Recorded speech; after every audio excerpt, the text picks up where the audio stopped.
배민원 충격적이네요. 오늘 오전부터 배민원 주문건의 조리시간이 이상했습니다. 10분을 찍었다가 배차되면 4분으로 바로 바뀌거나 15분 찍었던 주문건도 4분에서 22분까지 랜덤으로 바뀌더군요. 아싸, 카페 보니 저 같은 분들이 계셔서 아침부터 고객센터 통화만 수차례 했습니다. 그럴 리가 없다며 삭제 후 재설치하라는 말뿐 방금 전 배민 담당자가 통화가 와서 충격적인 말을 들었습니다. 전국의 배민 가맹점들 모두 동일하게 변경되었으며 배민 프로그램에 배차되고 차감되던 기존의 조리시간은 더 이상 조리시간이 아닌 해당 주문건을 픽업하러 오는 배달기사의 매장까지 걸리는 시간이랍니다. 내가 15분 조리가 걸린다고 접수한 주문건을 3, 4분 만에 미리 오는 건 크게 중요하지 않지만 그 기사분께 10분 정도 걸린다 하면 취소하고 갈 수도 있고, 이런 시스템을 왜 만든 건지, 이것도 어느 정도 넘어간다고 치고 상담사에게 물었습니다. 그럼 매장에서는 남은 조리시간 차감되는 건 보여줘야 되는 거 아니냐고 하자 죄송하다는 말뿐이었습니다. 10분 찍은 주문건이 22분까지도 찍혔습니다. 배차받은 기사의 가게 도착까지 소요시간을 보여주며 해당 주문건의 조리시간을 안 보이게 없앤 건 무슨 의도인지, 또 문제가 15분 조리시간 입력 후 배차돼서 바로 4분으로 바뀌지만 스마트폰으로 사장님 주문 접수창에서는 원래대로 15분부터 차감이 됩니다. 그래서 상담사한테 같은 배민인데 폰으로는 조리시간이 보여지고 PC에서는 안 보이게 바꾼 게 말이 되냐고 하자 해당 부서에 확인해본 결과 더 좋은 쪽으로 변경된 거랍니다. 아니, 조리시간이 차감되고 있는 걸 가린 게 뭐가 좋아진 걸까요? 전국 수백만 자영업자들 전부 이렇게 바뀐 거냐 묻자 전부 동일하게 바뀌었다고 하더라고요. 상담사분이 자기가 생각해도 잘못된 시스템이라며 죄송하다고 계속하자 상담사분이 뭔 잘못이겠냐 했습니다. 아직 모르는 사장님들 많으신 것 같으신데 배민원 주문 접수 받고 배차되면 시간 떨어지거나 기사 없을 때 확 오를 겁니다. 조리 완료 그 시간에 맞춰 누르지도 못하고 조리도 못합니다. 기사가 매장 도착하여 짜증을 내고 화를 내도 아직 찍어드린 조리시간 남았다고 하려면 폰으로 일일이 봐야 남은 조리시간 보여집니다. 아직도 모르시는 분들 많으실 겁니다.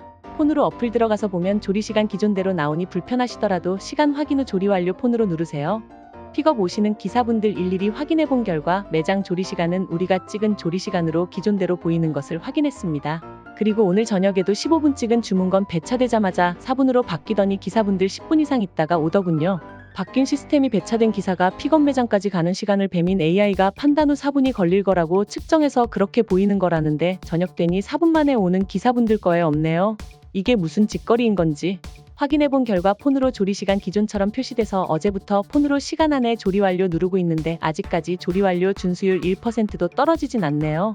준수율 신경 쓰시는 분들은 귀찮으시더라도 폰으로 일일이 시간 안에 완료 누르세요. 배민 프로그램 설정 보니 맞춤 배달이라는 게 있던데 혹시 이거 하시는 분들 계신가요? 이건 일반 가게 배달이겠죠?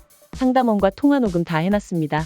혹시 배민원 원래대로 처음 접수했던 시간 그대로 나오시거나 저처럼 마음대로 오르락 내리락 하시는 분들 댓글 부탁드립니다. 배민다움을 잃어버린 배달의 민족. 원래 그랬던 쿠팡이츠. 이제 배달의 민족과 쿠팡이츠의 2024년도 본격적인 점유율 경쟁이 시작되었네요. 무료 배달이냐 10% 정률 할인이냐 묶음 배달이냐 단건 배달이냐 배달 플랫폼들이 공정위의 플랫폼법 재추진을 발표한 이후에 서비스 개선보다는 법 제정 전 막바지 수익을 끌어올리기 전략으로 선회한 듯한 움직임을 보이는 것 같습니다.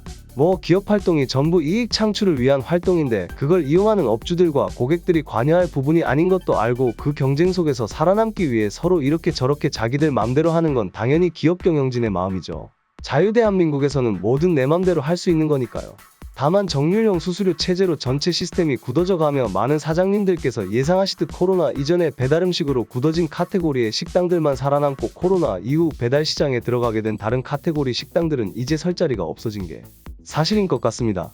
일어난 차이는 분명하게도 음식 가격에 배달비가 녹아있는 식당과 메뉴, 음식 가격에 배달비가 녹아있지 않은 식당과 메뉴 이렇게 두 개의 영역으로 나눠질 수 있을 것 같습니다.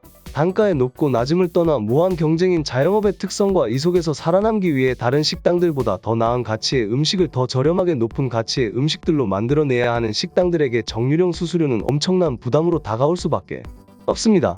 특히나 요리집이 아니라 밥집으로 여겨지는 일상식의 경우 많은 주문 건수 대비 적은 마진율로 박리담의 형태의 운영이 많은 것을 고려하면 10% 이상의 확정 수수료율은 실제 업주들의 모든 비용을 제외한 순수한 이익의 적게는 50% 많게는 100% 혹은 그 이상의 살인적인 수수료율이기 때문에 단순히 외면하는 것이 아니라 반드시 기피해야 하는 시스템입니다.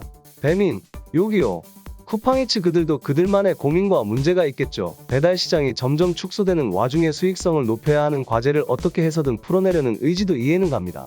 그치만 그 문제를 해결하는 과정 속에서 발생하는 피해가 고스란히 업주와 고객 라이더의 피해로 이어지는 이 상황은 장기적으로 그들의 사업 전체의 위기로 몰고 갈 수밖에 없다고 생각합니다. 그렇기에 반드시 플랫폼 업체들은 업주와 라이더들과의 상생이 가능한 방식으로 이 문제를 풀어가야만 합니다.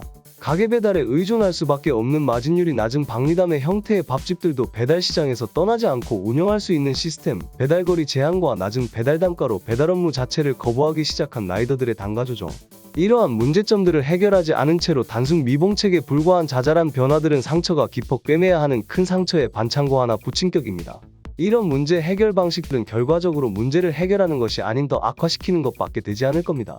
입장문을 통해 업주와 라이더분들과 긴밀한 협의를 통해 더 나은 배달의 민족으로 거듭나겠다던 그 말을 지키십시오. 논란이 있을 때마다 회피와 변명이 아닌 정면 돌파했던 예전의 그 배달의 민족의 배민다움을 다시 보고 싶습니다. 배달의 민족을 아끼고 사업의 가치를 유지하기 위해 노력하는 우아한 형제들이라면 응당 그래야 한다고 생각합니다.